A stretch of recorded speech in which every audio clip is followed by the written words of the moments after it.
స్వర్గీయ Lok Sabha speaker GMC Balayogi ఆశయ సాధనకు ప్రతి ఒక్కరూ పునరంకితం కావాలని Telugu Desam party SC cell Kakinada parliament అధ్యక్షులు కొల్లాబత్తుల అప్పారావు అన్నారు. కాకినాడ నగరంలోని జిల్లా తెలుగుదేశం పార్టీ కార్యాలయంలో జీఎంసీ బాలయోగి 73వ జయంతి వేడుకల సందర్భంగా నాయకులు ఘనంగా నివాళులర్పించారు. ఈ కార్యక్రమంలో జిల్లా టీడీపీ ప్రధాన కార్యదర్శి పెంకే శ్రీనివాస్ బాబా, నాయకులు అంబడి చిన్న, బంగారు సత్యనారాయణ, కోనాల కృష్ణ, డాక్టర్ చప్పిడి వెంకటేశ్వరరావు, కడారి నాగేశ్వరరావు, బొంగ నాగరాజు, పెద్ద సంఖ్యలో పార్టీ నాయకులు, కార్యకర్తలు పాల్గొన్నారు.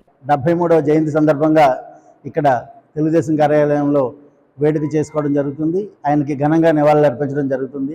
అయితే బాలయోగి లేని లోటు ఎవరూ తీర్చలేరు. అయితే ప్రస్తుతం మన అమలాపురం ఎంపీగా ఎన్నికైనటువంటి వారి అబ్బాయి త్వరలోనే కోటిపల్లి రైల్వే లైన్ పూర్తి చేస్తారని చెప్పేసి ఈ సందర్భంగా ఆశాభావం వ్యక్తం చేస్తూ, ఎందుకంటే తండ్రి గారి యొక్క పేరుని ఇంకా చిరస్థాయిగా ఉండేటట్టు వారి యొక్క కుమారుడు హరీష్ బాలయోగి చేస్తారని చెప్పేసి ఈ సందర్భంగా తెలియజేస్తూ, ఆయన లేని లోటు ఎవరూ తీర్చలేనిది.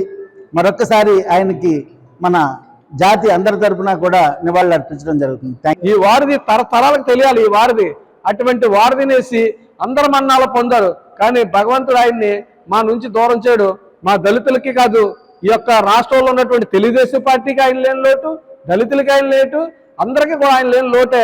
ఈరోజు తెలుగుదేశం పార్టీ ఆయన ఉన్నటువంటి ఆయనకి గుర్తించి వాళ్ళ అబ్బాయికి కూడా ఎంపీ టికెట్ జరిగింది.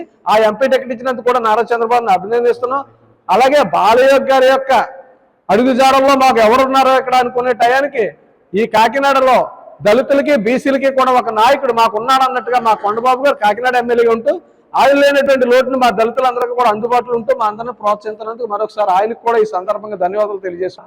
ఆయన ఫాలోవర్స్ ఎందరో ఆయన కోసమే తెలుగుదేశం జెండాలు పట్టుకుని ఆయన